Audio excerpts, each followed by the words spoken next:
Hello everyone, my name is Kenton Kivestu. I'm an ex-BCG consultant, an ex-Googler, and the founder of Rocketblocks, an online platform that helps students prepare for case interviews. In today's Rocketblocks mini lesson, we're going to be talking about a critical topic, which is MECE. Now, consultants love to talk about MECE. You'll hear about it all the time throughout your recruiting process and of course on the job as well. And why is that?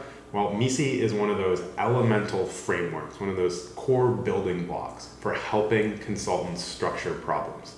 And consultants spend basically all day structuring problems. It's a core part of their job. So MECE is a super important tool for them. So let's jump in and we're going to start with, what does MECE even mean? Let's talk about that.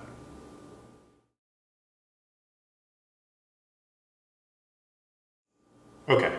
So MECE stands for mutually exclusive, completely exhaustive. Now, what exactly does that mean? Well, let's break it down a little bit, look at each component, and put it together. So let's start with the first part, mutually exclusive. Let's use an example. Say you've got a hypothesis tree that you're working with. So say you have a hypothesis and you want to look into 3 buckets of analysis to analyze whether that hypothesis is true or not. And let's call the buckets bucket A, bucket B, and bucket C. Now, the mutually exclusive part of MECE means that if you look at each of those buckets, A, B, and C, that the analysis you do within each of them is completely independent of the other. So A is different than B, B is different than C, and they can operate on completely different tracks, and what you find in bucket A is not going to change what you find in bucket B. Now, together, they might mean different things depending on what you find in each, but bucket A is independent of bucket B. That's what mutually exclusive means. Now let's go ahead and look at the second part of MECE, which is completely exhaustive.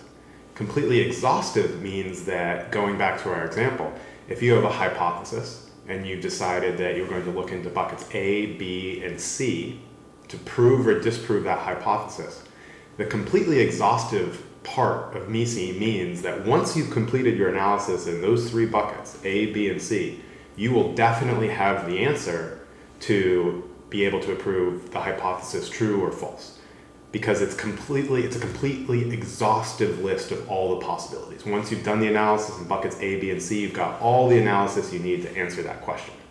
Now, say that's not actually true. Say there's buckets D, E, and F, and you really need to do buckets D, E, and F to prove or disprove that hypothesis as well. Well, then the initial example we were talking about would not be completely exhaustive, because we had left off buckets D, E, and F, and we were only looking at A, B, and C. So if you put it together, MECE, mutually exclusive, completely exhaustive, means that you have a set of analyses in a structure that you can run that are completely independent of each other. So you don't have to worry about one analysis changing what happens in another bucket. And once you've done that set of analyses, you're going to have looked at the entire kind of scope of levers that could drive an answer to your problem or not. So you've got the entire kind of spectrum covered. You've been thorough in the analysis. And that basically is what MECE means. Mutually exclusive, completely exhaustive. If you have put together a structure and analysis that follows that, you can be sure that you're going to have the right information you need to prove or disprove the hypothesis at the end of it.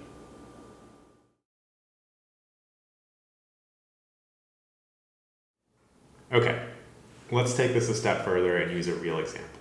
Say you're working with a client who is a large global athletic goods producer, and they come to your team and are looking for help analyzing a new product that they want to introduce, which is bicycles. So they want to start producing bicycles for the first time. And they ask your team, will we be profitable producing bicycles? Well, as you start to structure out that problem, a million different questions might pop into your head. You know, how strong is their brand and how will that carry over? What are they going to price those bicycles at? How strong is the competition? How many units can they really sell? How long will it take them to break into that market? What's the fixed investment to start producing bicycles if they've never done this before? The ongoing variable cost of materials, all these things are going to start popping into your head. And you could start writing them down and just kind of going through them one by one. But let's take a step back and try and apply the principle of MECE here. Mutually exclusive, completely exhaustive. Since the company in this case is concerned about profitability of this new product line, you could take all of those questions and topics, which are relevant and should be discussed at the right time, and bucket them into two specific buckets of analysis. One could be top line or revenue, and the other costs. And if you take those and set out two buckets with a hypothesis that company X will be profitable in the bicycle market, and two buckets of analysis, what will revenue turn out to be and what will cost turn out to be. And then each of those buckets is going to have sub-buckets off of that, which are going to start answering some of those questions we were talking about earlier. What's the price they're going to set? How much quantity can they actually sell? On the cost side, what's the fixed investment going to be? What's the variable cost of producing these bicycles? But you've now taken all those questions, all those pieces of information you want to gather and analyze, and wrapped them into two buckets. So you've now got two independent buckets, revenue and costs, that aren't going to impact each other. They're completely independent, so they're mutually exclusive. And it's a completely exhaustive list, because once you have true, accurate estimates of revenue and costs, you're going to have all the information you need to answer the client's initial question and prove and disprove that hypothesis of whether or not they will be profitable in the bicycle space. So it's a really good framework that is completely MECE. And now let's take a look at a slightly more complicated example, because that was a simple one, and try and apply the same MECE principles.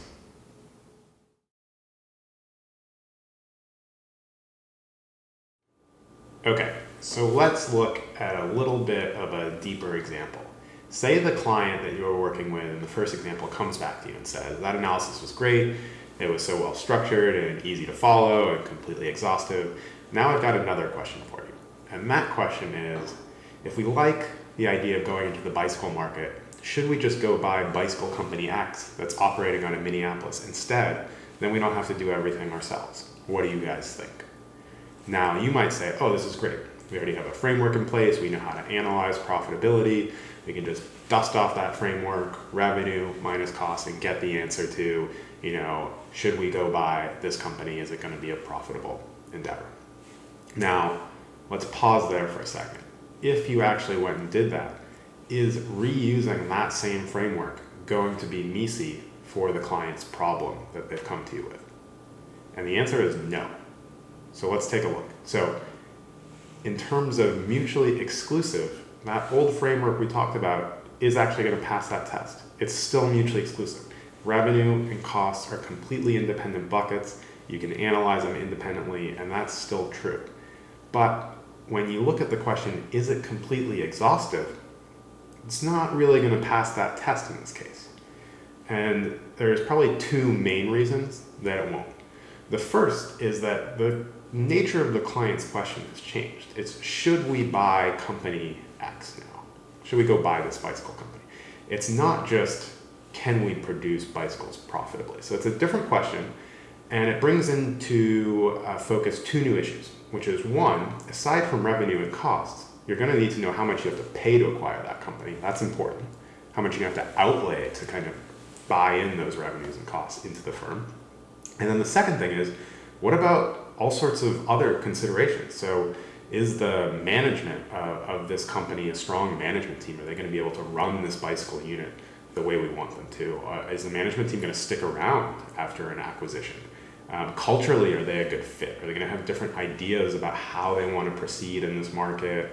Are they going to clash with our own ideas and our own brand? Are they going to want to keep their own sub-brand? Are they going to be happy operating under the brand of the parent company? All these questions are going to come up.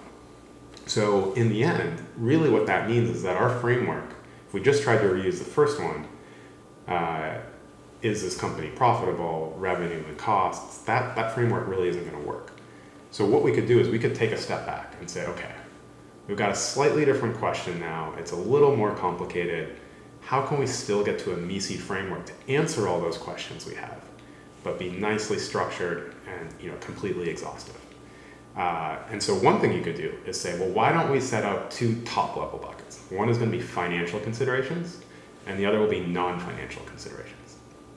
And in the financial considerations bucket, you'll put revenue, costs, and then acquisition price. And you can look at all those things and analyze them just as we were talking about in the first. And bucket A, revenue, bucket B, cost, and bucket C, acquisition price will all be different buckets that you can work on independently. Then you also have the non-financial considerations bucket, and there'll be sub-buckets under there, but that's where you can analyze things like, is it going to be the right culture fit? Is it going to be the right brand fit? Is this team going to stay motivated and stick around within the company and be the right group to run the bicycle unit? So you'll be able to cover all of those questions through that bucket and a series of sub-buckets. And the final impact is that now we're back to a MECE framework. We have financial considerations and non-financial considerations.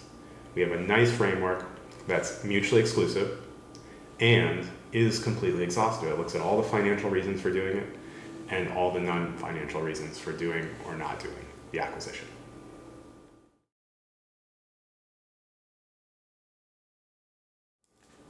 Okay, so let's do a quick recap. MECE stands for mutually exclusive, completely exhaustive.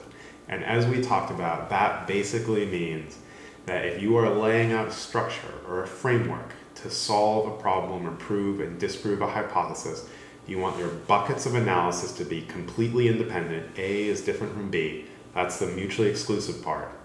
And you want the number of buckets you have, A, B, C, D, etc., to be completely exhaustive in the sense that once you've done all the analysis in those buckets, you're going to have all of the information you need to go back and prove or disprove that hypothesis. That's the completely exhaustive part. And of course, you put it together and you have MECE. So this is obviously a super helpful framework for not only going through your consulting case interviews, but also when you're on the job, because consultants are structuring problems day in and day out. So thank you again for watching. If you haven't yet subscribed to our YouTube channel, please subscribe below. We have a ton of great videos coming both on case interviews and the fit portion of interviews. So thank you again for watching and see you soon.